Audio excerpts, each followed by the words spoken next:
Hello, and welcome to Catherine's Garden.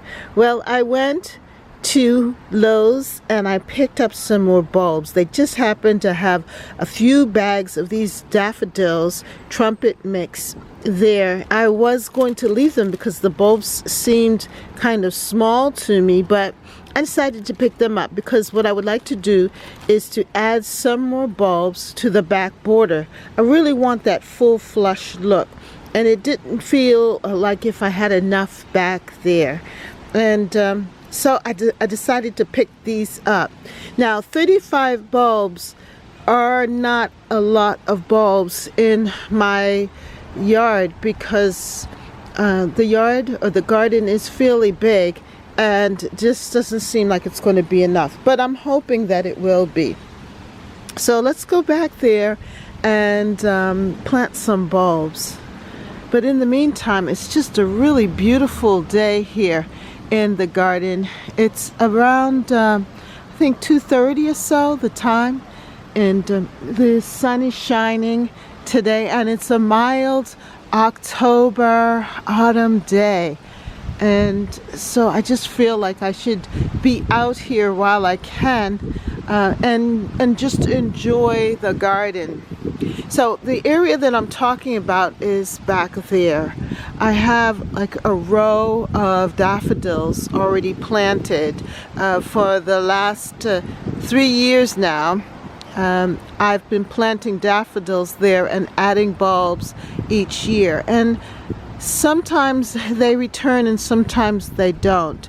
I don't necessarily give them extra fertilizer, but I do add extra compost and leaf mulch, so that does help the rejuvenation of the bulbs.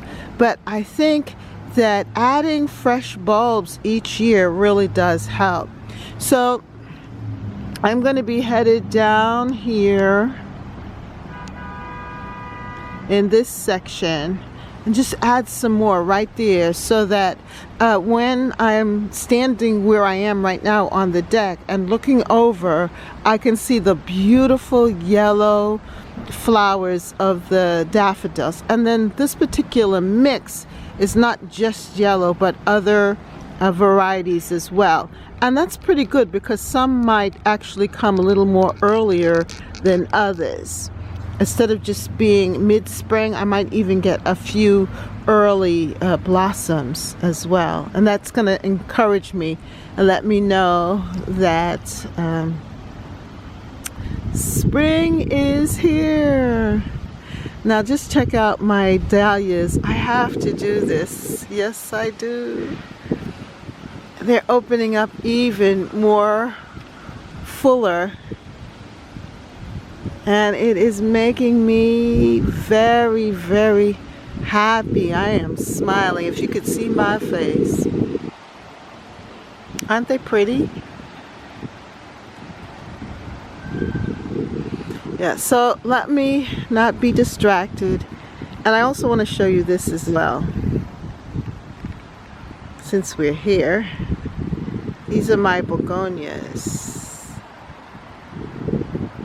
Tuberous begonias, and they're looking very nice here too in the garden.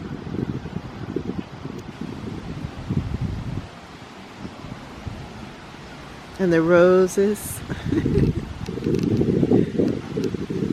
Yeah, look at that. Nice.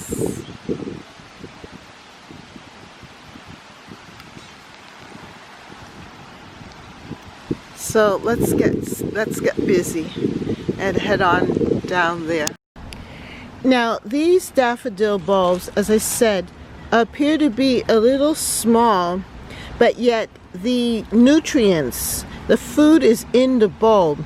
So even though I am not going to be adding fertilizer, bulb fertilizer to it, the energy is already in the bulb, and these feel very firm.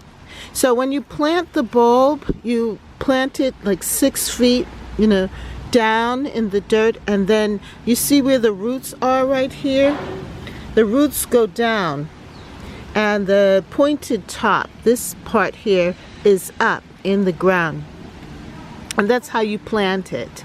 And I'll show you the picture or the diagram that they provide here.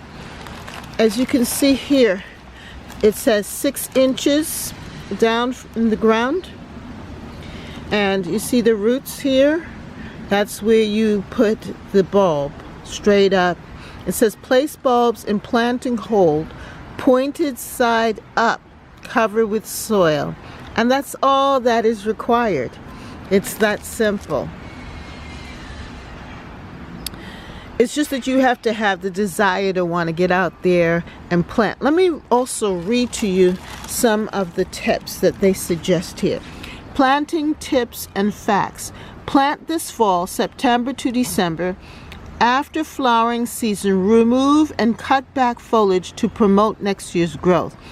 These bulbs are great naturalizers and will flower year after year. These bulbs are well known to be deer resistant. Plant in clusters. And that is exactly what I'm going to do. Plant them in clusters. So there are different ones here in the package. I really love these white ones and these here with the yellow or salmon color, and they're trumpet, so it has this shape. I love this design as well. I'm assuming that these are probably early, the early mix, and then the yellow ones are the mid-spring mix. So let's get busy planting these bulbs.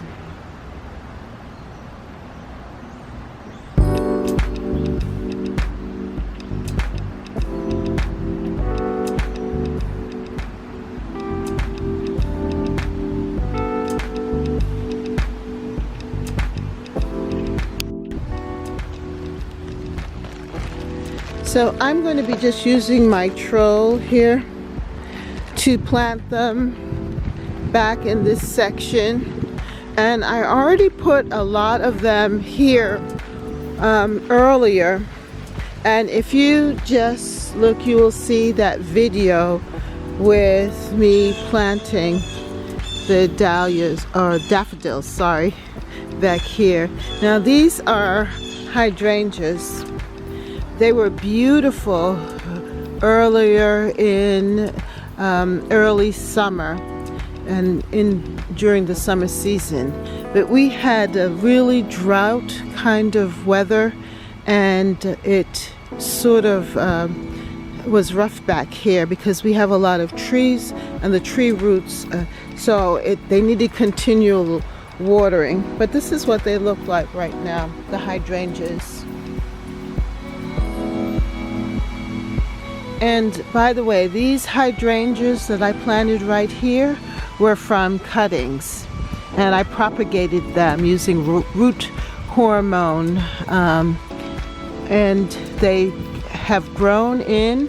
This is about their 3rd or 4th year here, and they're doing very, very well and flowering. So let me get started here.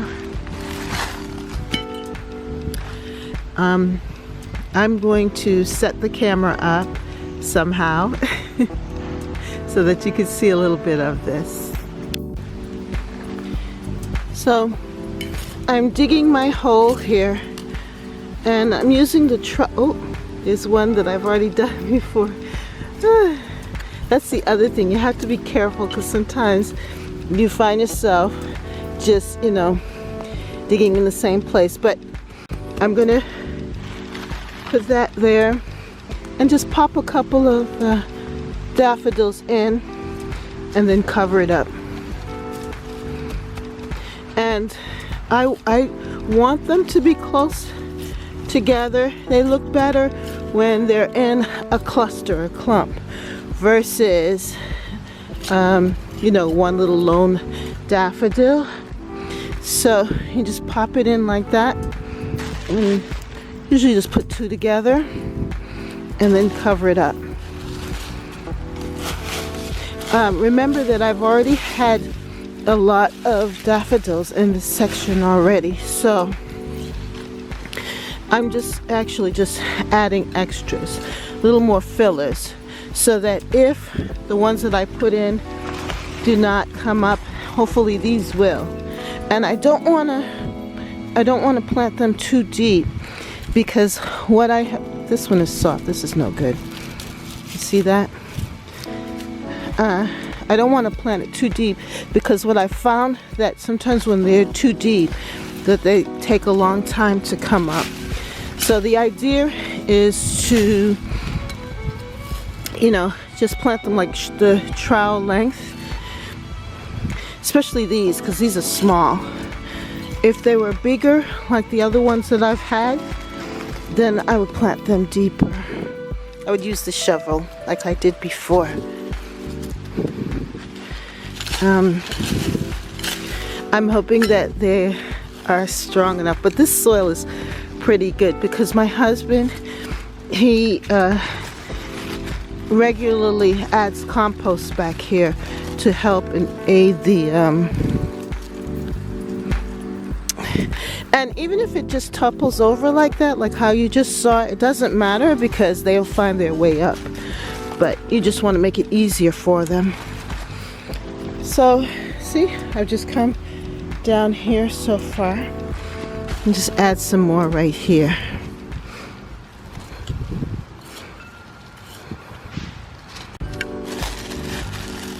It's that simple.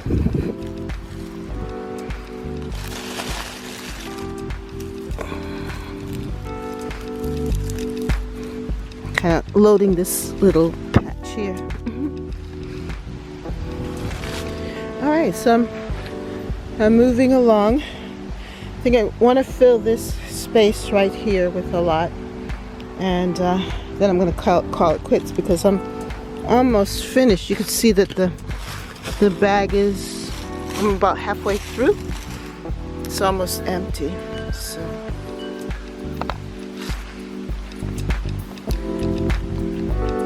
if I am so fortunate, I'm going to see if I can get some more daffodils to add here. I really want a nice display. Well, that's it. My bag is empty. My troll is been used, and I'm heading back up. So I think that this is going to be just really nice. If you can see there, from here all the way across. Hopefully the ones that were there before will come back. It'll be nice and full and thick for next year.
The hostas and the daffodils together are just so pretty.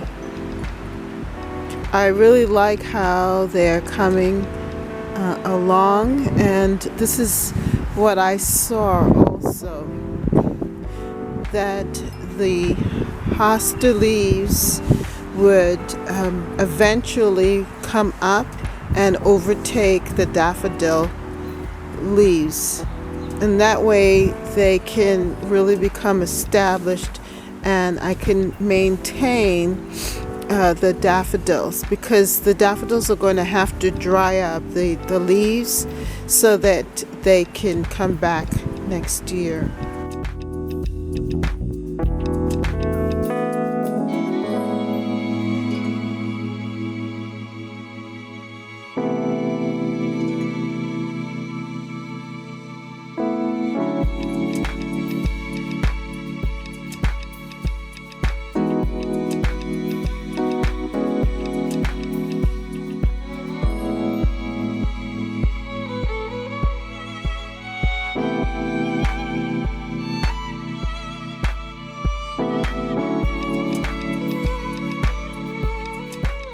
more videos, like, subscribe, and hit the notification bell. And thank you so much for watching. See you next time right here in Catherine's Garden. Bye.